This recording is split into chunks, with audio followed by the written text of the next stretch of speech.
Alice in Wonderland. एक समय की बात है। एलिस नाम की एक छोटी सी लड़की थी। उसके मन में बहुत सारे सवाल आते रहते थे।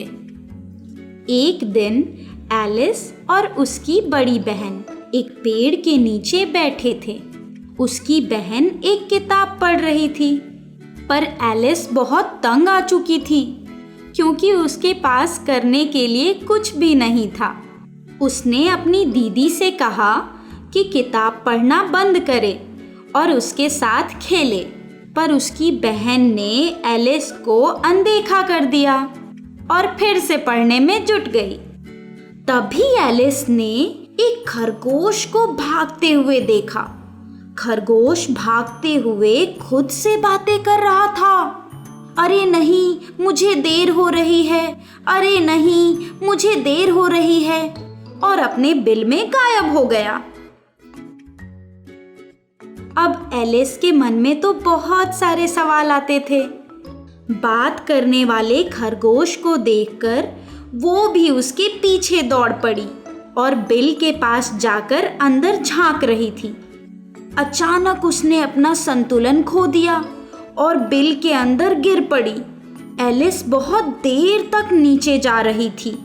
कुछ समय बाद वो जमीन पर जा गिरी। वो एक बड़े से कमरे में पहुंच चुकी थी। उसमें एक छोटा सा दरवाजा था।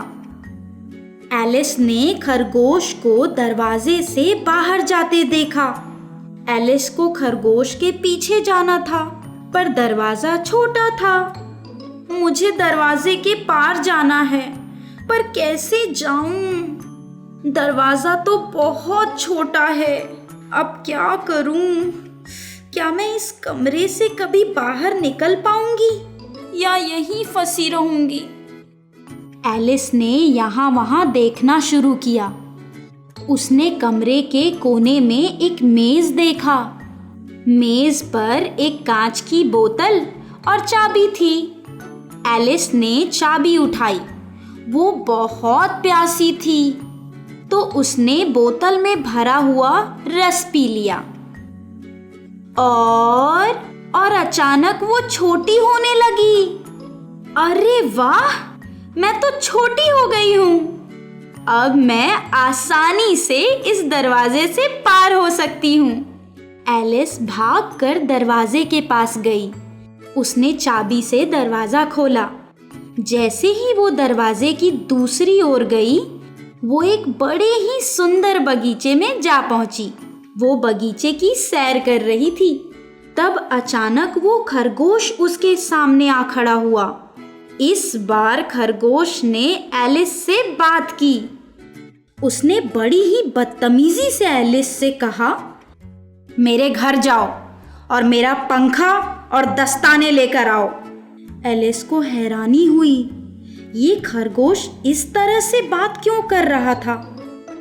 फिर भी वो खरगोश के घर गई। जैसे ही वो उसके घर पहुंची, उसने देखा मेज पर दस्ताने और पंखा पड़ा हुआ था।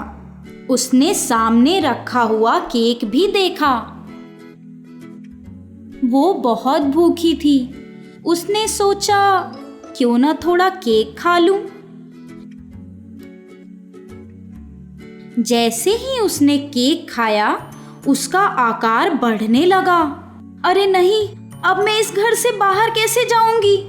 उसने थोड़ी देर सोचा। फिर वो अपने घुटने के बल झुककर जैसे तैसे बाहर निकली। जैसे ही वो बाहर निकली, उसका आकार फिर से छोटा होने लगा।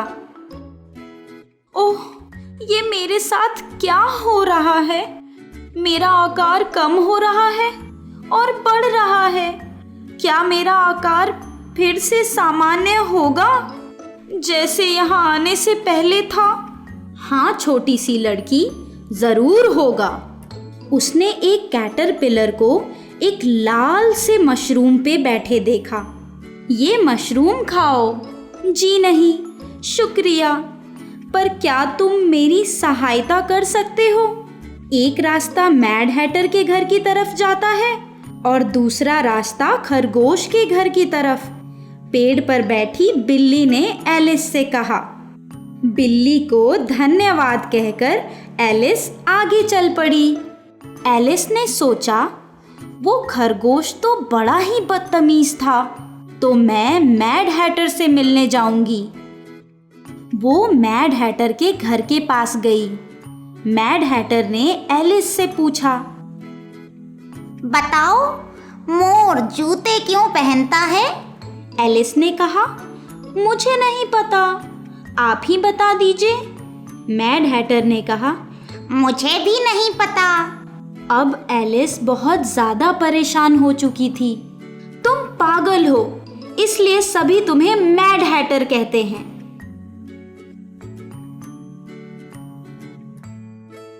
एलिस वहां से निकलकर रानी के महल जा पहुंची। सारे सिपाहियों ने ताश के पत्तों की पोशाक पहनी हुई थी। आप सबने ताश के पत्तों की पोशाक क्यों पहन रखी है?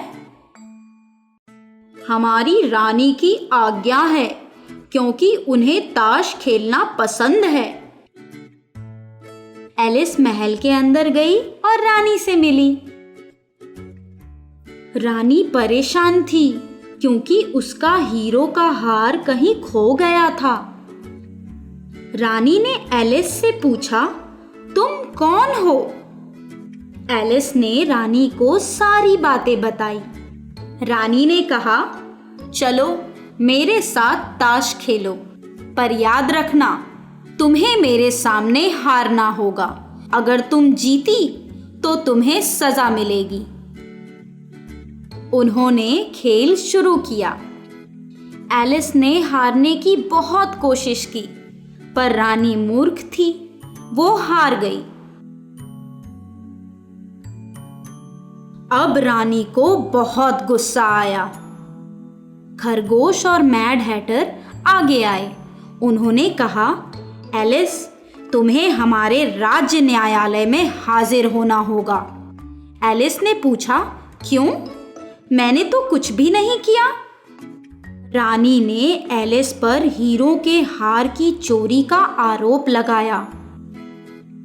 खरगोश और मैड हैटर ने कहा, जी हाँ रानी साहिबा, हमने एलिस को हार चुराते हुए देखा है।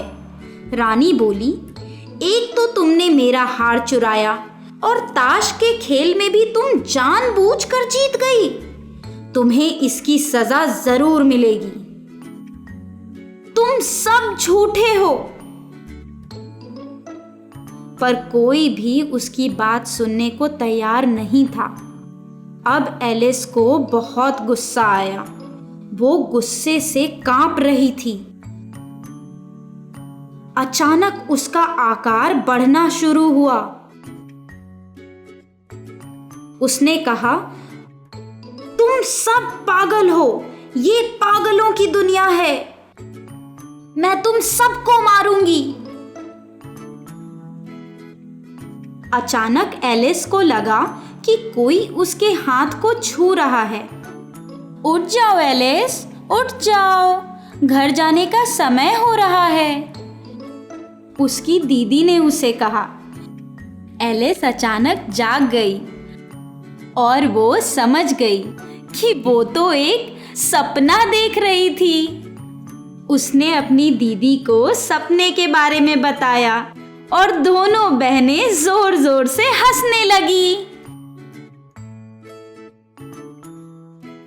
दोस्तों, अगर आपको ये वीडियो पसंद आया हो तो इस वीडियो को लाइक कीजिए, शेयर कीजिए और हमारे चैनल को सब्सक्राइब कीजिए और बेल आइकन दबाना मत भूलना।